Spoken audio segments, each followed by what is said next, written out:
made it. Hi guys, I am back with a video for you. I have to say, I've been procrastinating on this one for forever, and I'm so sorry. It's just that I want to make tutorials for you guys, but then every time I think about making one, it's just like this huge monster to edit and to work on, and it's scary, and I always delay working on them. But today I woke up and I was like, okay, it's the 30th of November. I have to do this. I have to post this before December starts because I cannot go another month without posting a tutorial. I'm so sorry for not posting one last month. But yeah, as I mentioned, sometimes it feels a little scary to work on them because it feels like these huge projects. And anyways, let's just get into it. I hope you guys are comfy, cuddled up in your covers because I have a feeling this is going to be a long one.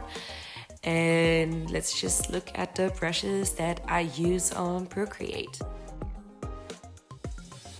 Okay, so I was thinking about how to organize this video visually, but in the end I just went with screen recording, Procreate, and scribbling with the various brushes. So that's what you're gonna see.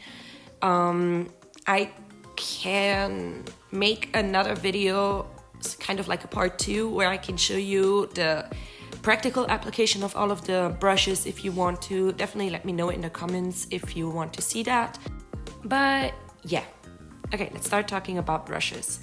I mainly use the Max Pack gouache set, and you can find all of the Max Pack brush sets on maxpack.com. I will leave a link in the description so you can take a look at it. But just to give you an idea, I'm scrolling through the page here and there's lots of different packs you can choose from. They're all paid content, obviously, but I just want to say that you don't have to necessarily buy a brush set to be I don't know, a good artist or whatever that means in your mind, because a lot of the brushes that I use are actually also presets from Procreate, and I'm going to talk about that a little further on in the video, so you're going to see what I mean. But yeah, if you want to download the gouache Max Pack set, you can do that on the website, and I will leave a link in the description below. With all that out of the way, let's start looking at all of the brushes I use. I actually noticed while making and editing this video that I only use about 8 brushes the most, and almost half of them are presets. So, as I mentioned, you don't have to download this pack and pay for it. You're definitely fine even using the presets from Procreate. Alright, so the first brush I'm going to be talking about is the Max U 600 series pencil. And this brush is my go-to brush for sketching, but also line art in some cases. I'm scribbling here a little bit so you can see what it looks like, and it has a lot of variation depending on the pressure that you apply to the pencil and depending on the size that you use. Later on in the video, I'm actually going to be talking about this brush specifically again, but I don't want to spoiler what I'm going to be talking about. So for now, let's just look at how it behaves. This brush has a very nice and natural looking texture. So for sketches especially, it gives you that traditional feel. And that's why it's one of my all-time favorites for the sketching process. Other than this one, I don't use any other brush for sketching. So I'm just gonna go ahead and show you which brushes I use for the line work or line art. And there's actually 2 of them. I use the 6B pencil and the chalk pencil. The 6B pencil is actually part of the Procreate presets, and we're gonna be looking at that one first. You can see that this is what I was talking about earlier. You don't have to necessarily download a brush set, as I myself use certain presets from Procreate and really like them, so I wanted to highlight them here.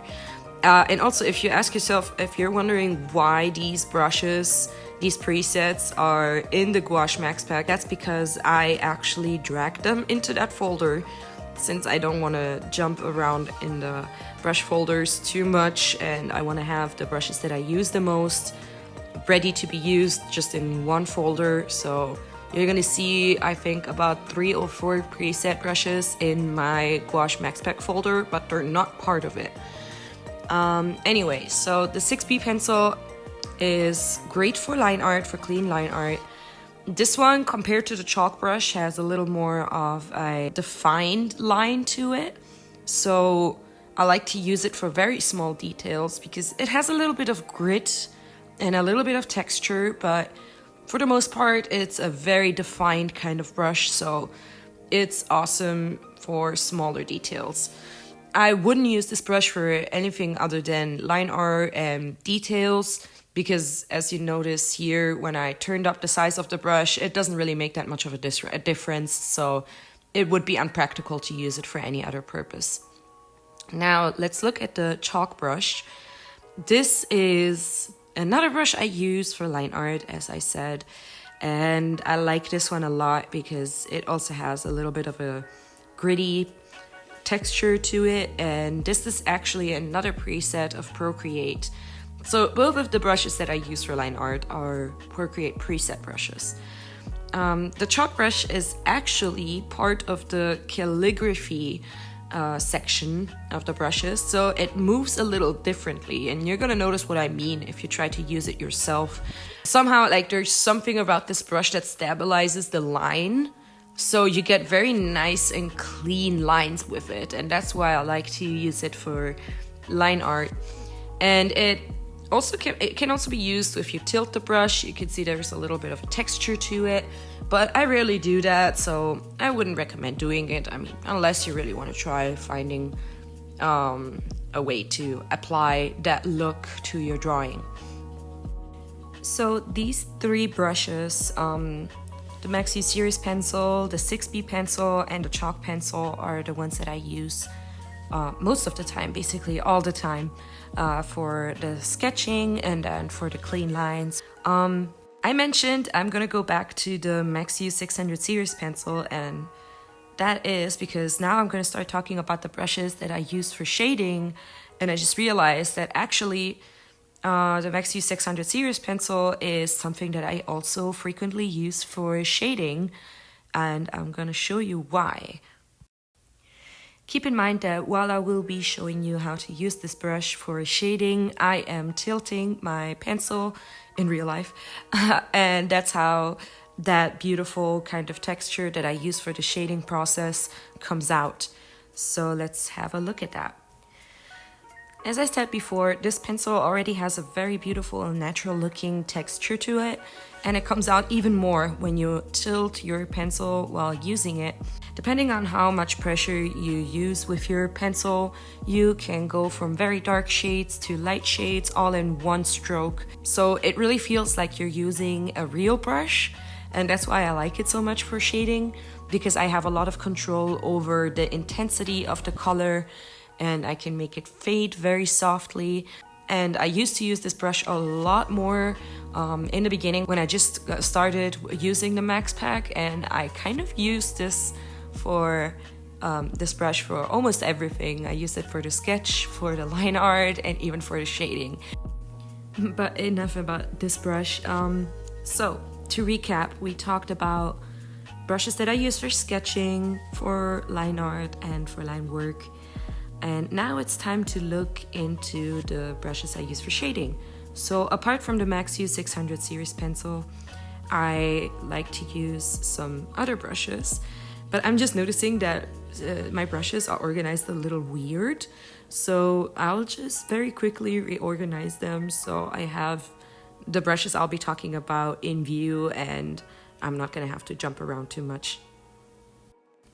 Okay, so let's talk about my all-time favorite brush for shading, which is the Maxi Gouache Bristle Gradient.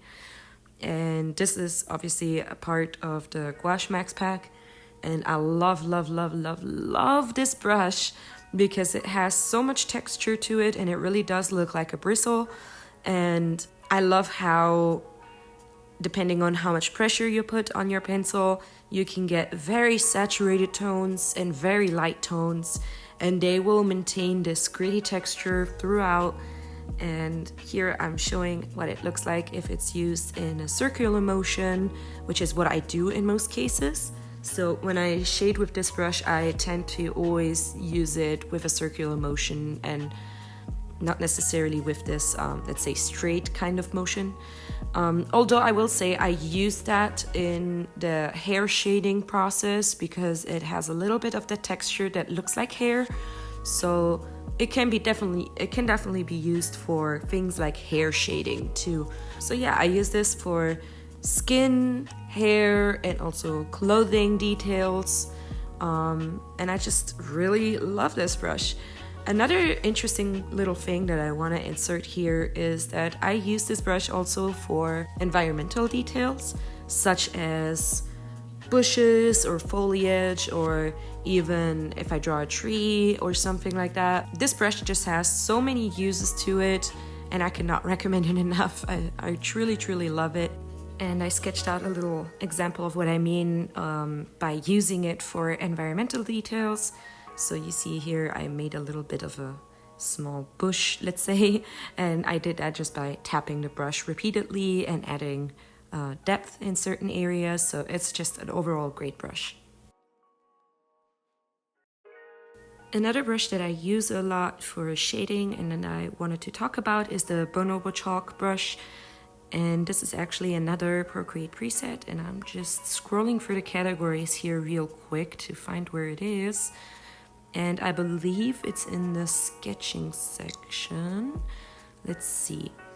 Oh, there it is. Okay, so yeah, it's in the sketching section of the Procreate presets. This brush has more of a noise effect to it rather than a bristle texture. So I don't use it as much as the bristle brush, but I like to use it for things like cheek blush in faces. And I also like to use it when I do a base shade on hair. So once I lay down the flat colors for hair, I will use this brush to kind of lay down those base shades that I'm going to be working with. So they're going to be in areas like right behind the face, at the tip of the hair, and at the top of the hair. Yeah, and I just like this brush a lot because it has a very soft feel to it. And it's not as textured, which allows for a little more layering with other brushes. And yeah, so I definitely recommend trying this one out, especially since it's a Procreate preset. So you can try it right away after watching this video and you can let me know if you like it. With sketch line work and shading covered, there's one last brush that I wanted to talk about, which is the 𝗣𝗍 gouache grainy brush.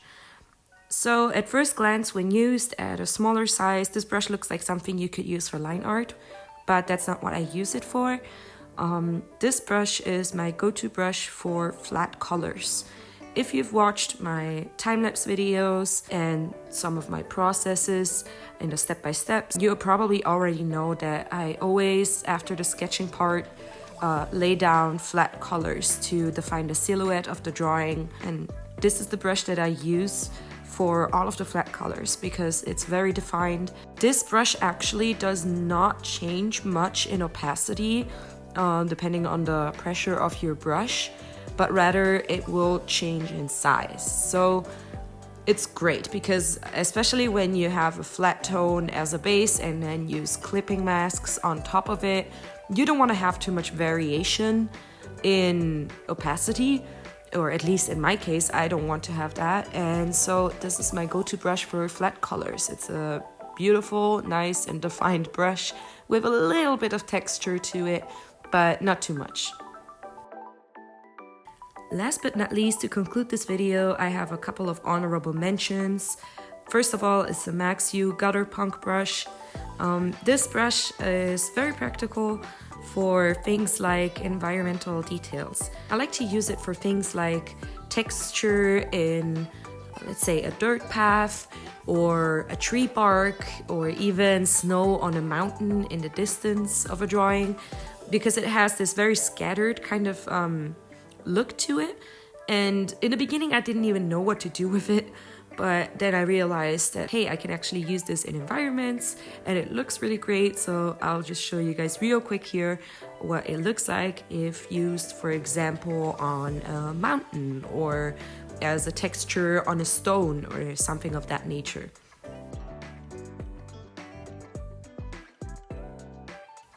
Another very cool brush that I like to use for lens flares or a glittery feeling in drawings is the 𝗍𝗍 Lights, and this is a preset brush in Procreate under the luminance category, and it works really well to add a little bit of that glimmer to your drawings, and it already moves in a certain way. This brush just adds a bunch of little light bulbs, so to say, in various sizes, so you don't even have to change the size of your brush to get that effect.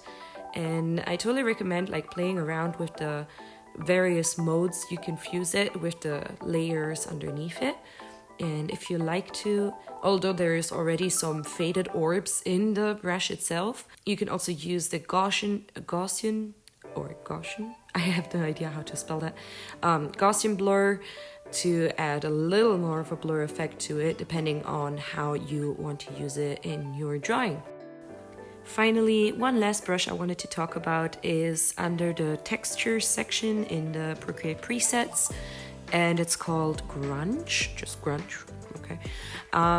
And I found this brush recently while I was drawing on the Witches and Familiars series, specifically the Cat Witch, because she was sitting on top of a building in a city. So I was trying to find a brush that would work well for a texture that kind of looks a little bit like what you would see on a concrete building. And when I found this brush, I was just like, bingo, this is it. So I definitely recommend trying it if you're looking for a nice texture for urban details, or even for things like rocks in environments. I just think this brush really looks great, and it has a very nice texture, and it fades very nicely too, so I definitely recommend trying it out. And that's the video, basically. I don't know if you noticed, but I really don't use that many brushes. I really have some set favorites that I use over and over again. But from time to time, when a drawing requires it, I will go ahead and search in my brush library to see if I can find something new that might fit the drawing I'm working on specifically. So I encourage you guys to do the same, and I definitely recommend trying to use at least 3 different brushes in your drawings, just to have a little bit of variation in your textures and create a little more visual interest in your drawing. But yeah, so that concludes the video. If you have any questions, please comment below and let me know. And I hope to see you guys in the next video. And hopefully I will not procrastinate that much again for the December tutorial. Speaking of which, please let me know if you want the next video to be a part 2 of this video, where I show you the practical application of all of these brushes I talked about, or if you want me to talk about something else. But yeah, that's it. Bye!